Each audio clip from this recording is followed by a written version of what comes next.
Balance de sodio como mañana balance de osmolaridad, ya están expertos porque ya hemos revisado toda la fisiología, ¿no? ¿O no? ¿Sí? ¿Está cansado? Y lo que quería pedirles es un favor, mañana 12 en punto, la clase, porque yo tengo un problema muy serio, amo el fútbol.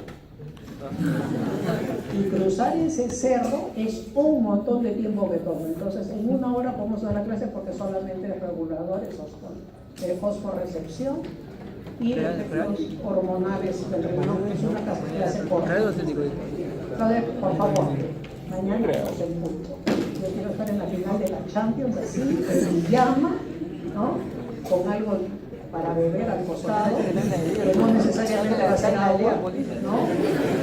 Quitar unas cositas ahí saladitas, ahí sentar con el hijo, con el marido, va a ser que la botana. ¿Quiénes están por el Atlético Madrid? ¿Y por el Real Madrid?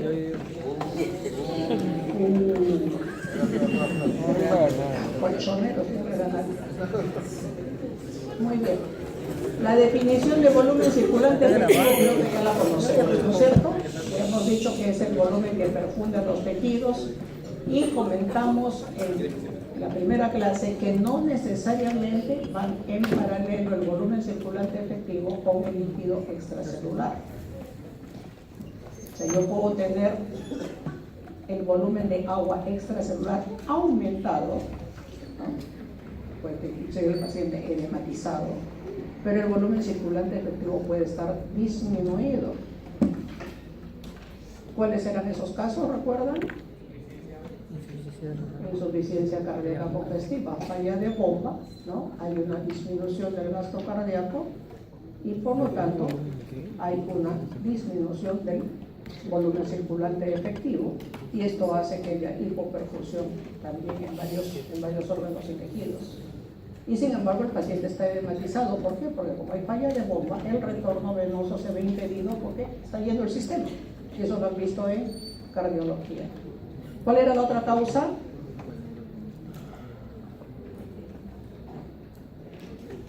Agua corporal total aumentada, líquido extracelular aumentado, intravascular disminuido. Cuando mi presión oncótica cae demasiado.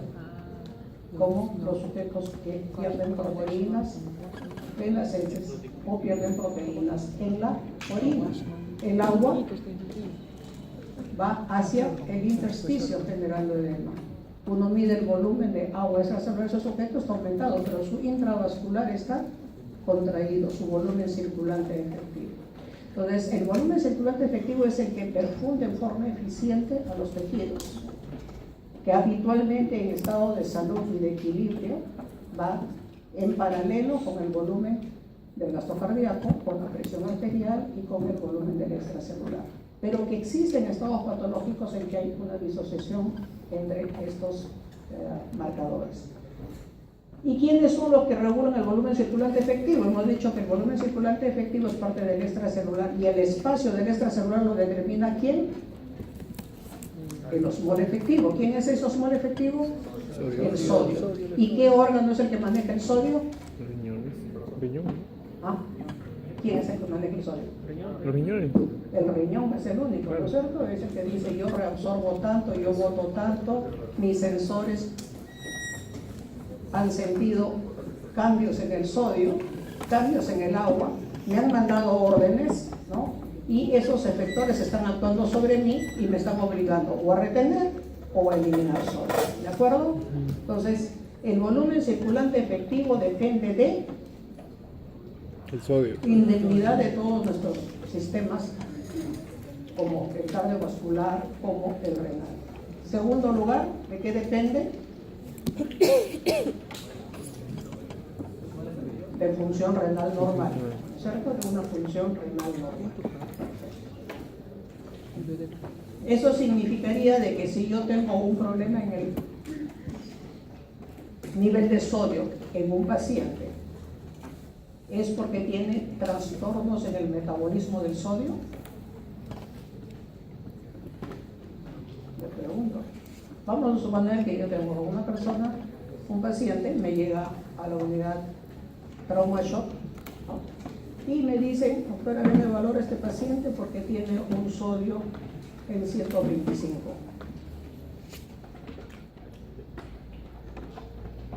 ¿Es un trastorno del metabolismo del sodio, sí o no?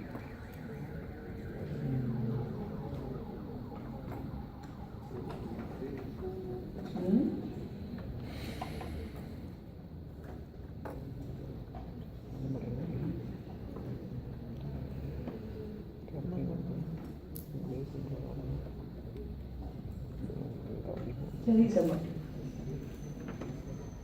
No, es un trastorno del agua. Entonces, cuando ustedes tengan cambios en los niveles de sodio, siempre deben evaluarlo con el estatus de volumen de agua. ¿Por qué razón? Porque no se pueden divorciar. Acuérdense que el volumen de agua depende de la concentración de sodio. Si yo tengo un sodio diluido, ¿por qué será? Porque me está sobrando agua y entonces el agua ha diluido. ¿Y habrá diluido el extracelular solamente? No, pues, porque siempre están en balance con el intracelular, ¿no? Entonces hay que buscar las causas y podemos arribar a los diagnósticos. La carga filtrada de sodio, como revisamos en la clase pasada, es 180 litros por día por 140 por litro, son 25.200.000 equivalentes que eliminamos por día. Y estos son conceptos que no nos podemos olvidar y que tienen que aprendérselos y entender lo que significa. Lo primero que les pongo aquí es que los cambios en el balance del sodio no alteran la osmolaridad del líquido extracelular. Quiero escuchar el comentario. Completo para que ustedes me lo expliquen.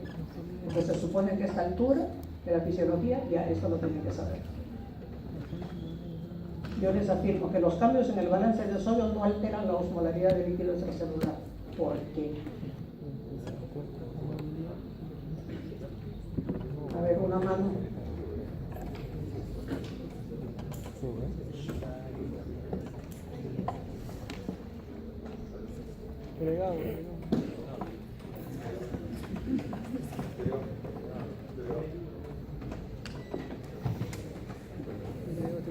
¿Qué dice el delegado?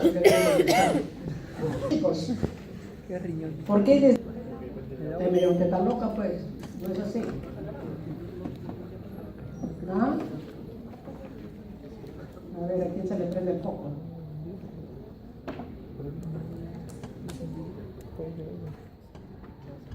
¿Alguien tiene la respuesta? ¿Qué pasa si yo les meto una carga de sodio a la vena? ¿Va a aumentar la concentración de sodio? ¿Ah? El agua se va a mover y va a igualar la osmolaridad a ambos lados. Entonces, el balance, cambios en el balance del sodio no alteran, dice, la osmolaridad del líquido extracelular. ¿Es eso cierto? ¿Ah? Sí. ¿Altera o no altera? No altera.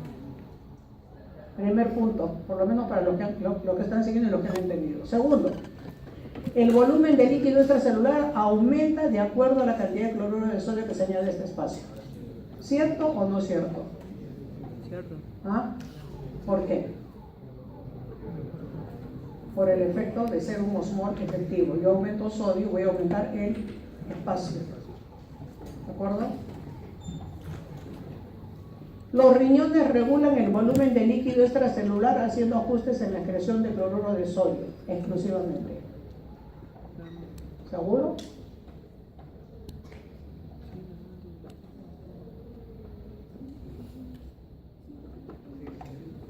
Es cierto que los riñones regulan el volumen del extracelular aumentando o disminuyendo la excreción de sodio, ¿cierto? Correcto, muy bien. Y por último, en un sujeto sano los cambios en el líquido extracelular producen cambios en el volumen vascular, en la presión arterial y en el corazón. Estamos hablando de un sujeto sano. Y hemos demostrado hace un momento que en el sujeto con una falla cardíaca o un nefrótico, por ejemplo, o un cirrótico, lo que vamos a encontrar es de que no existe paralelismo en estos y hay un divorcio entre estos medidores de volumen. Para la regulación de nuestro balance de circulante efectivo, o sea, nuestro volumen que perfunde adecuadamente a los tejidos en estado normal, existen varios mecanismos que van a regular esto. Uno de ellos es la hormona arginina vasopresina.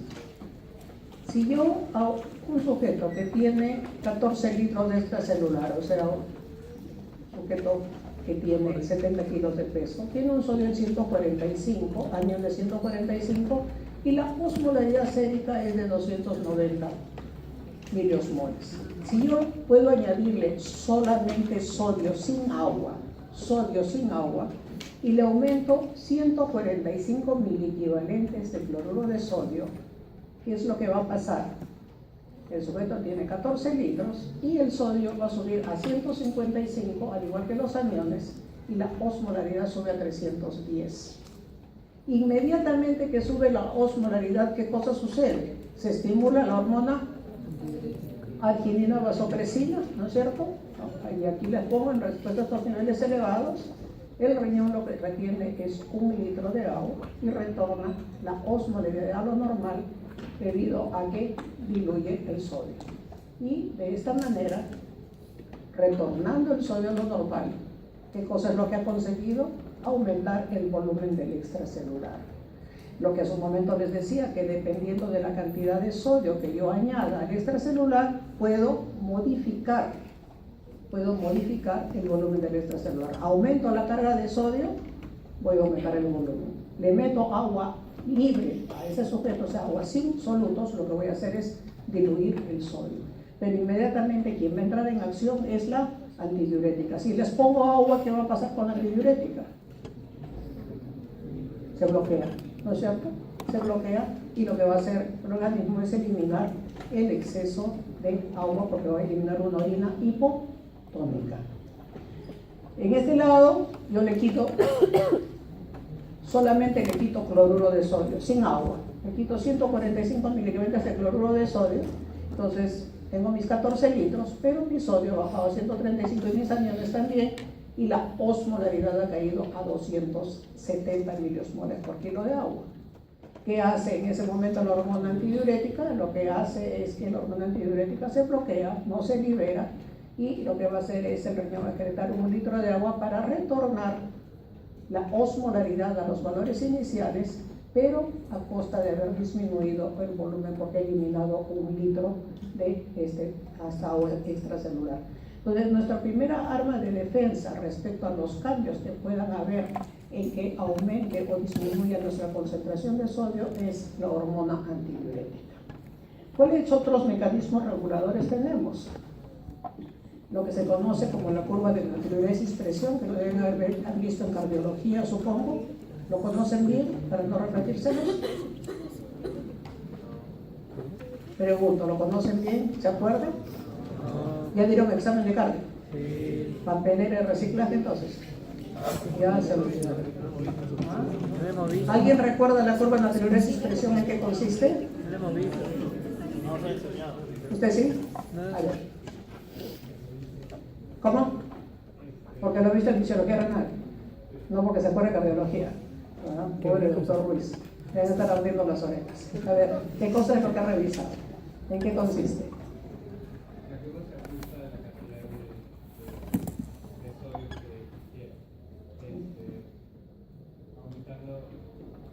Para no afectar la presión arterial, el riñón tiene que ajustar la cantidad de sodio. Ya. La curva de natriuresis-presión consiste en que cuando el sujeto tiene un consumo aumentado de sal, ¿no? Este es el nivel, vamos a poner aquí en este nivel, aumento yo el consumo de sal, lo que va a hacer es trasladar el punto de equilibrio de la presión arterial, ¿no? Este punto que es el equilibrio, y va a empezar a aumentar la presión arterial para poder eliminar más cantidad de sodio.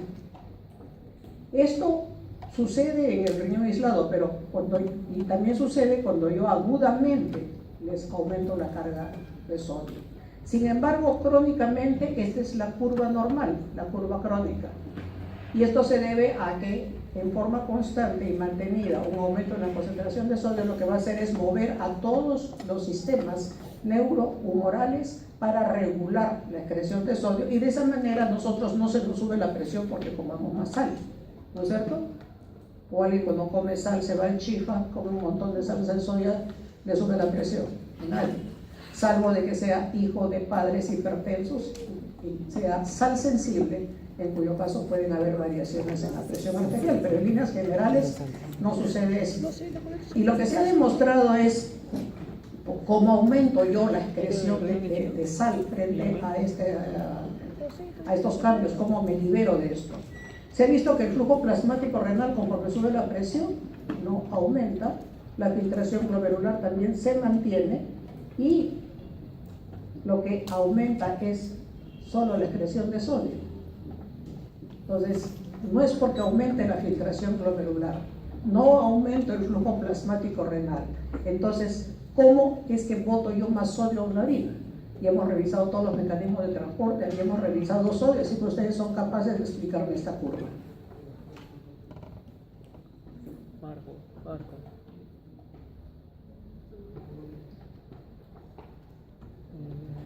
A ver,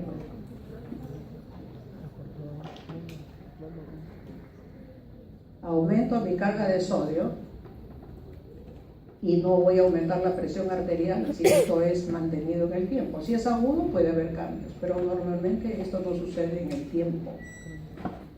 Lo que se ha demostrado es de que estos sujetos, una vez que se hacen hipertensos, digamos el hipertenso que en el tiempo ha generado un aumento de resistencia periférica, característicamente en el riñón lo que produce es que va a aumentar su excreción de sodio. Ahora, abran las orejas para que me entiendan la pregunta. Cuando se mide la filtración glomerular y el flujo plasmático renal en el hipertenso, que ha movido su presión arterial, porque se hizo hipertenso, ese riñón, a pesar de que no ha cambiado estos parámetros, tiene una excreción aumentada de sodio. ¿Por qué?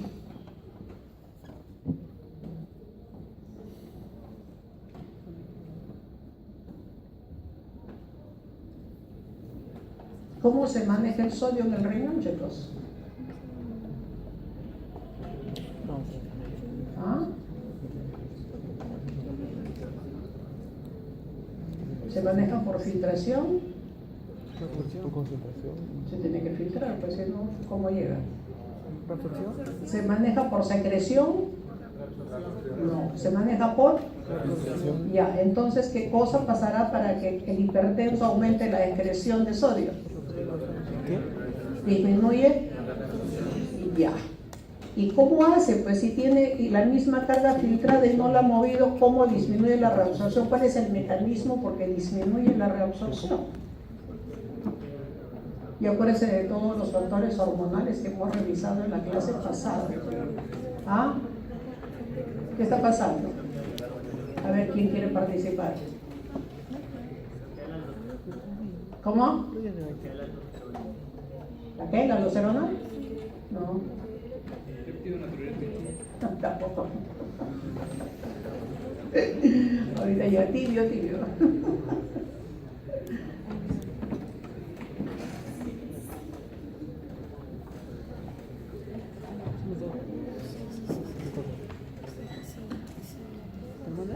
¿Qué pasa cuando aumenta la presión? Acuérdense el fenómeno de feedback, ¿se acuerdan? ¿Qué les decía yo? Que aumenta la presión arterial y ¿qué hace la arteriola aferente? ¿Ah?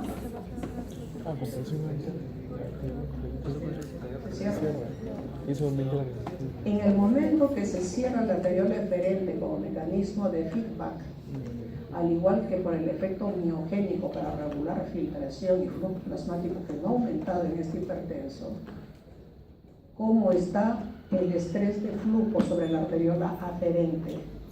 ¿Está alto el estrés de flujo o al momento que cerró la boca está bajo el estrés de flujo?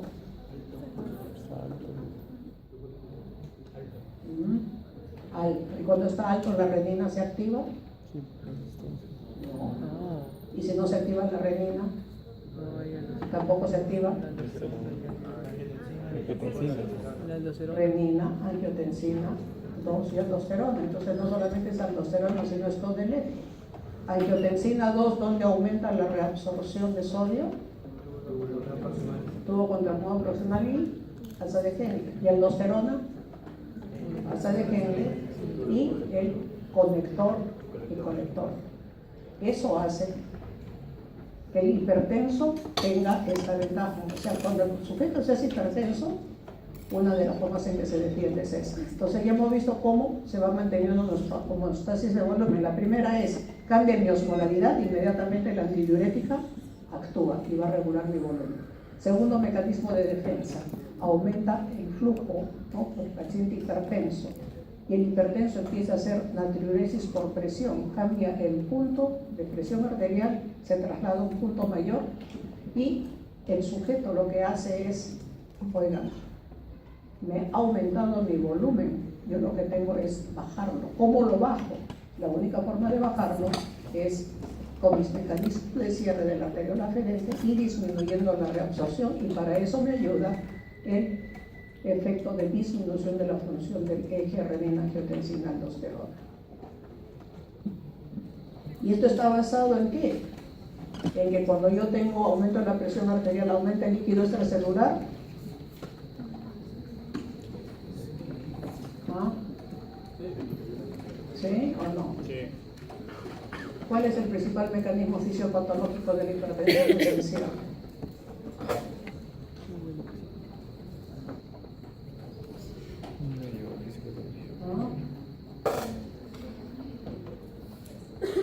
¿Cuál es el mecanismo principal para generar hipertensión arterial esencial? Que es lo que ustedes van a manejar cuando se gradúen, porque es lo que más predomina y lo que más mortalidad produce, mata como chinches a los humanos. ¿Ah? ¿Aumenta o no el volumen en el caso de hipertensión? Sí. ¿Por qué? Porque ¿cuál es el mecanismo principal de la génesis de hipertensión arterial esencial?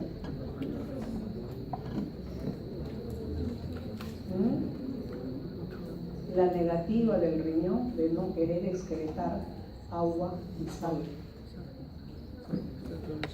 Si no hubiese riñón que retenga agua y sal, sin tener insuficiencia renal, sino por fenómenos de tipo genético, se les acabaría la hipertensión a los cardiólogos, como siempre les digo. O sea, nosotros los nefrólogos colaboramos con nuestro riñoncito.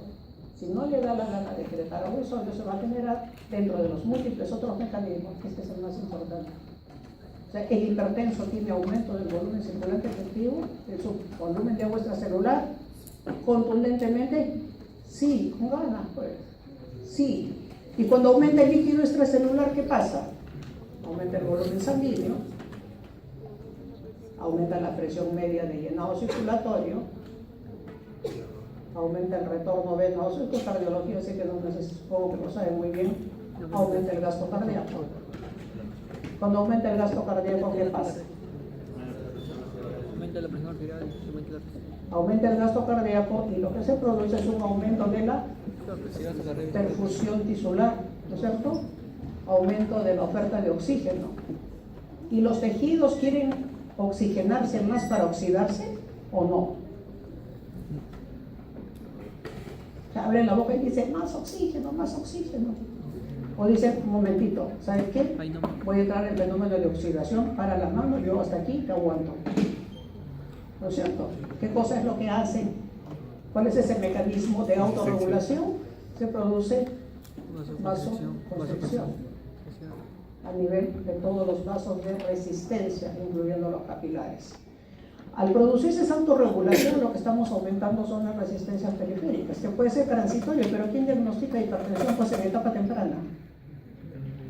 Es difícil, uno diagnostica cuando hay el tensiómetro, hace rato que está marcando que el sujeto es hipertenso. Este fenómeno, que puede ser transitorio, lo que va a generar aumentar la resistencia periférica, ¿no? Una vez que esto es funcional, se producen cambios estructurales en el vaso. Se produce hipertrofia de la media, se produce engrosamiento a nivel del endotelio y el sujeto se hace hipertenso. Y esta es la génesis, cómo se produce la hipertensión arterial, uno de los mecanismos, ¿no? Entonces, lo que se ha visto es de que quien interviene en forma importante es la angiotensina 2.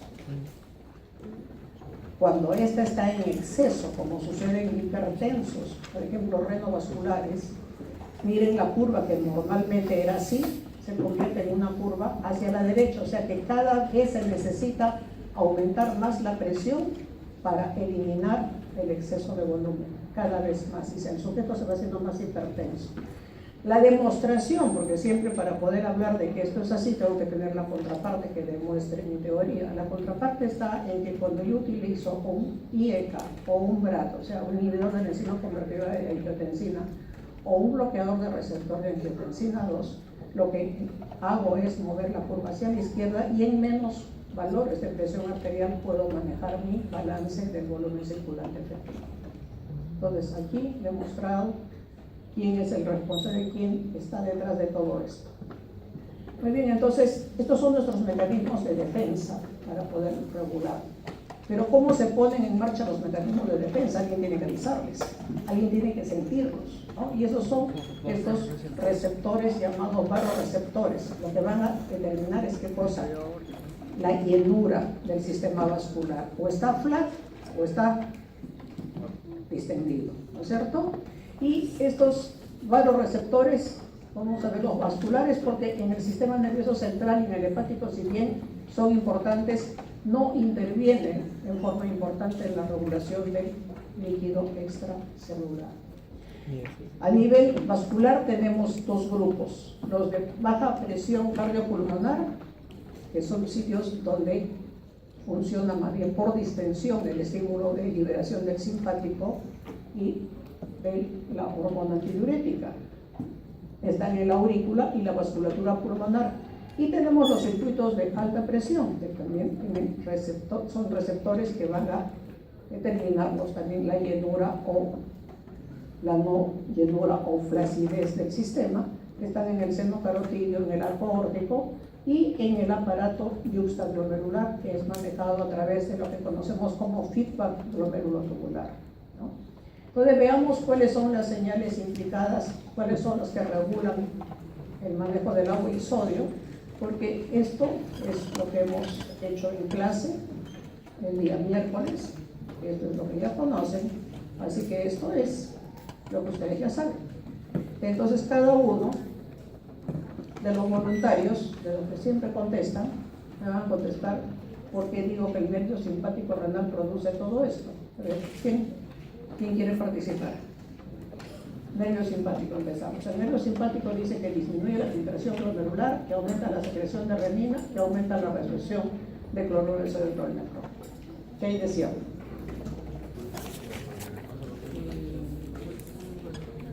¿Cómo disminuye la filtración glomerular? Vasoconstricción. ¿Perdón? Vasoconstricción.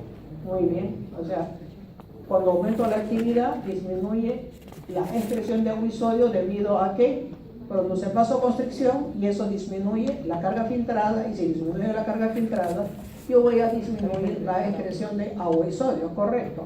Lo segundo es estimula la secreción de renina, ¿es eso correcto?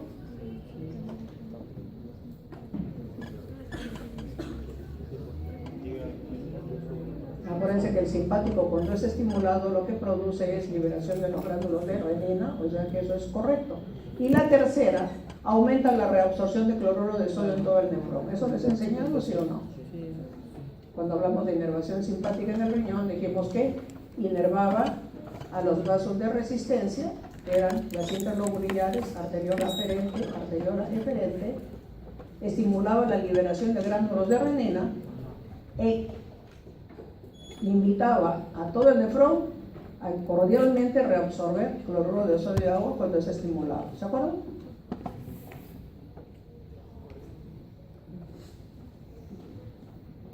Sistema renina-angiotensina-aldosterona. Cuando se estimula a este eje, hay una disminución de la excreción del cloruro de sodio. Y esto creo que es más fácil para ustedes, si es que se acuerdan. ¿Qué cosa es la angiotensina 2? Reabsorbe el cloruro de sodio en tubo proximal y también en asa de Henle. Estimula la secreción de hormona antidiurética y estimula la sed. La angiotensina 2 se conoce como la hormona dipsogénica. Los hipertensos que tienen angiotensina 2 son sujetos que toman grandes cantidades de líquido por este efecto de ser dipsogénica en angiotensina 2. Y la aldosterona, que es parte de todo este eje, estimula la reabsorción de cloruro de sodio en la rama ascendente gruesa de Henle, y el nefrón distal sensible a aldosterona, que es el distal tardío y el colector, ¿no? En intercambio por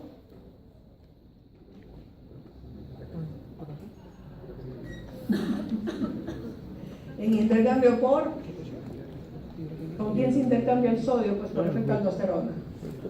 Potasio por hidrogenio. Acuérdense que la hidrógeno ATPasa es estimulada por el aldosterona.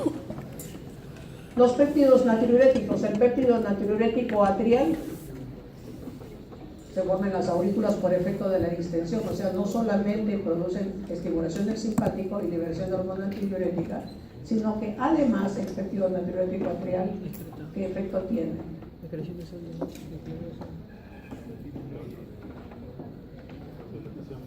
Junto con el péptido natriurético cerebral y el urodilatín, que ya lo conocemos, que se secretaba en el túbulo distal, aumenta la filtración glomerular. ¿Cómo aumenta la filtración glomerular estos? Vasodilatación. ¿Cómo? Vasodilatación. Vasodilatan. ¿A quién? A la arteriola deferente. ¿A quién? Arteriola deferente. A la Arteriola deferente. Ya, ¿y qué más hacen? Y ese vasoconstricción en la O sea, perfecto, abre la arteriola aferente y eso aumenta el flujo plasmático, ¿no? Va a aumentar la filtración glomerular. Pero ¿qué cosa hace en la eferente? La vasoconstricción. Vacía, ¿no es cierto? Entonces de esa manera aumenta, ¿qué cosa aumenta dentro del glomérulo? Presión hidrostática, y eso facilita pues una mayor tasa de filtración. Muy bien. Pero además, estos péptidos natriuréticos tienen acción sobre varios péptidos hormonales. Miren ustedes, disminuye la secreción de renina, o sea, impide que se secrete la renina. ¿Y esto es por efecto de qué? ¿Por qué será que disminuye la secreción de renina? Distiende la arteriola aferente, muy bien. Y eso hace que no haya renina, muy bien, se bloquea, perfecto. Disminuye la secreción de aldosterona, por efecto tanto de disminución de secreción de renina, ¿sí? Y también lo hace en forma directa, o sea, bloquea la acción de la aldosterona, sobre todo a nivel del tubo colector. Miren que también disminuye la reabsorción de cloruro de sodio y agua por el tubo colector, porque inhiben a los canales de sodio. O sea, estos péptidos natriuréticos inhiben a los canales de sodio, ¿cómo se llaman? Los ENAD, ¿no? Y disminuye la secreción y la acción de la hormona antidiurética en los segmentos donde acostumbra.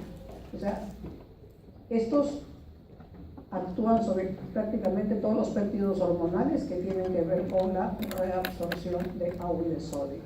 Y eso es correcto, porque estos se estimulan cuando hay exceso de volumen. Y lo que tenemos que hacer es disminuir ese exceso de volumen eliminándolo. Y por último, la arginina vasopresina, hormona antidiurética, lo que hace es disminuir la excreción de agua cuando es estimulado, retornando el agua hacia la circulación. Eso se llama clearance de agua libre, positivo o negativo. ¿Ah? ¿Escuché? Cuando retorna la circulación, clearance de agua negativo. Clearance de agua positivo es cuando uno hace 8, 10, 12 litros de agua en la orina. Entonces, esos son los mecanismos. No sé, yo eso. Y entonces tenemos aquí la carga filtrada de sodio, y lo que vamos a repasar ahora es lo que acabamos de mencionar, simplemente visto en diapositivas. ¿Qué es lo que tenemos que recordar? El tubo colector cortical, ¿no? Y la porción distal del túbulo distal, que es el conector, no reciben más del 4% de la carga de sodio porque no tienen capacidad para reabsorberlo. Entonces, parte de la regulación del volumen, el otro mecanismo es de que todos los otros segmentos tienen que ser capaces o de aumentar la reabsorción o inhibir la reabsorción de acuerdo a cómo está la oferta aquí. Si sobrepasan la oferta, el riñón definitivamente va a eliminar más del 1%. Entonces veamos qué va a pasar.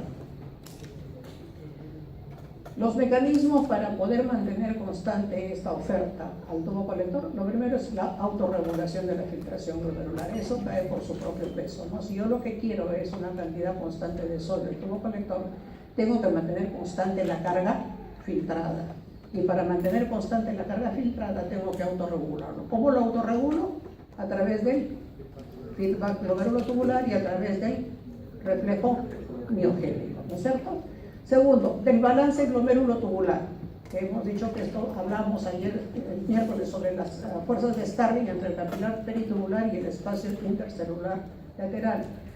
Lo que se observa es de que cuando yo tengo una carga aumentada, me llevo carga aumentada a través del glomérulo, la nefrona, sobre todo a nivel del tubo contorneado proximal, tiene que reabsorber en forma paralela, porque si no sería trágico, como sucede con el hipertenso, que le aumenta la carga y el tubo contorneado proximal dice: a mí me toca solamente el 65%, pero de 25.000 miliequivalentes. Estos me subieron a 28.000 miliequivalentes, yo no voy a reabsorber más. ¿Y qué va a pasar? Ese sujeto va a entrar en desbalance porque va a perder exceso de agua y exceso de sodio y va a entrar en desequilibrio.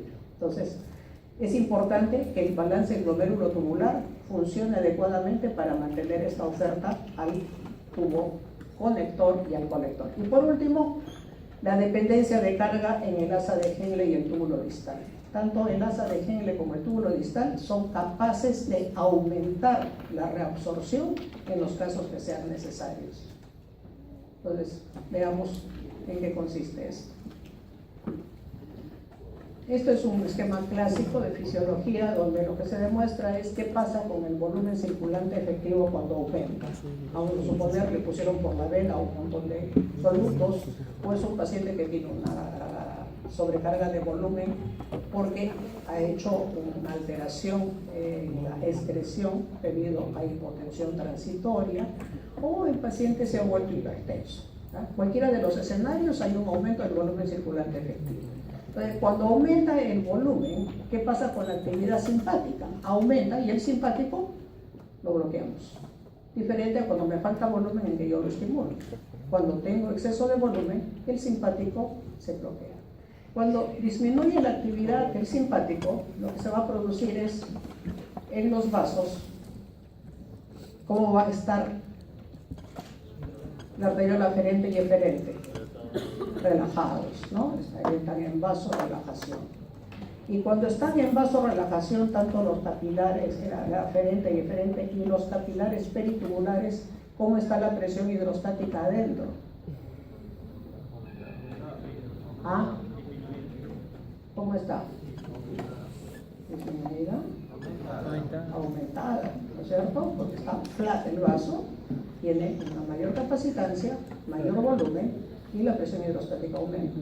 Si la presión hidrostática está aumentada en capilar peritubular, según las fuerzas de Starling, ¿qué cosa va a pasar? ¿Va a haber reabsorción o no?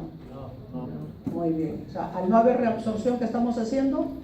Aumentando el volumen de excreción. O sea, lo estamos haciendo bien. O sea, el simpático está haciendo su trabajo.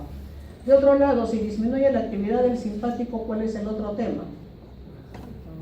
Acuérdense que el simpático aumenta la reabsorción de cloruro de sodio y agua en toda la nefrona. Al disminuir la actividad del simpático, disminuyo también la reabsorción en toda la nefrona, y eso está bien porque voy a aumentar la carga eliminada. De otro lado, este aumento del volumen circulante efectivo lo que va a producir es distensión de los segmentos de baja presión, ¿no es cierto? Como son la aurícula y ¿quién más? Los vasos pulmonares. Y lo que se va a producir es estímulo de la liberación del péptido natriurético atrial y el péptido natriurético cerebral, que se formaba ¿dónde? Muy bien, ya no es así cerebral. Y estos péptidos natriuréticos, ¿qué cosa producen? Vasodilatación de la arteriola aferente, constricción de la eferente, aumenta la tasa de carga filtrada y voy a seguir empujando más cloruro de sodio y agua afuera. Hasta ahí lo voy haciendo bien. ¿Qué otra cosa más produce el aumento del volumen circulante efectivo? El péptido natriurético atrial, hemos dicho que junto con el BNP y el urodilatín, ¿qué cosa hacen? Se oponen a la aldosterona, ¿se acuerdan? ¿A quién más? A la hormona antidiurética, bloquean su liberación y su acción y bloquean la acción de la aldosterona a este nivel. ¿Se acuerdan? En el conector y el colector. Tanto el urodilatín en la ANP o BNP, el urodilatín en este lado por cuestiones de que se forma en el túbulo distal. Hasta ahí lo estoy haciendo bien, vayámonos al otro lado. Cuando tengo disminución de la actividad simpática, obviamente la renina no es estimulada, pues la renina es estimulada por liberación cuando se estimula el simpático, ¿no es cierto? Por efecto del estrés de flujo sobre la arteria. Entonces, si no hay renina, tampoco va a haber pues angiotensina 1 y no va a haber angiotensina 2. La angiotensina 2, al no haber, ¿qué cosa no hay? Reabsorción en el tubo contorneo proximal de cloruro de sodio y sigo botando más cloruro de sodio. Tampoco va a haber la formación de aldosterona y no va a haber reabsorción de aldosterona a nivel del conector y el colector. Con eso completé todo mi círculo, todos mis sistemas, como ven, ha trabajado, ¿no?, perfectamente frente a esta sobrecarga de volumen. Entonces, vamos a ver en el lado contrario, cuando disminuye el volumen circulante efectivo. Aquí, digamos, diarrea, vómitos, diuréticos en exceso, se depleta de volumen el sujeto, salen inmediatamente a ser activados los chismosos, como le decimos, y el simpático es el primero que sale, ¿no? Y cuando se produce aumento de la actividad del simpático, ¿qué pasa? Vasoconstricción. Por lo tanto, ¿cómo está la carga filtrada? Disminuida, o sea, estoy ahorrando. ¿Qué más? Como reabsorbo por efecto del simpático en todas las nefronas y estoy aumentando la actividad, estoy obligando a toda la nefrona a reabsorber más cloruro de sodio. Lo estoy haciendo bien porque me falta volumen. Luego, como tengo disminución del volumen circulante efectivo, no hay distensión, entonces el péptido natriurético atrial, el BNP y el urodilatín no se liberan. Y lo que tenemos es que como me falta de volumen circulante efectivo, lo que sí voy a hacer es estimular a la liberación de la hormona antidiurética. ¿Por qué? Porque la hormona antidiurética, como vamos a ver mañana, no se libera solamente por cambios en la osmolaridad, sino por cambios en el volumen circulante efectivo. Aumento la osmolaridad, aumenta la liberación de hormona antidiurética. Baja la osmolaridad, la bloqueo. Pierdo volumen, que puede llegar del 5 al 10% de mi líquido extracelular, inmediatamente se libera la hormona antidiurética. O sea, tiene mecanismos hemodinámicos como también mecanismos de osmorregulación. Entonces, la hormona antidiurética es estimular en su liberación y la hormona antidiurética, ¿qué cosa no te va a hacer? Aumentar la reabsorción de agua. ¿En dónde? En el colector cortical y el colector medular y favorecer pues también el aumento del reciclaje de la urea. Por otro lado, al nosotros haber producido vasoconstricción, ¿cómo está la presión hidrostática dentro del capilar peritubular? Disminuida. ¿Favorezco la reabsorción? Sí, entonces favorezco reabsorción. Y finalmente, cuando la actividad simpática está aumentada, se estimula la liberación de los gránulos de renina y el eje que ustedes conocen, angiotensina 2, que va a estimular a reabsorber cloruro de sodio en el tubo proximal y parte en el asa de Henle, y la aldosterona en el conector y en el colector, disminuyendo la excreción de sodio. Entonces, digamos, estos son los ajustes finos del riñón y nos quedamos para mañana para ver hormonas y riñón, pero por favor a las 12.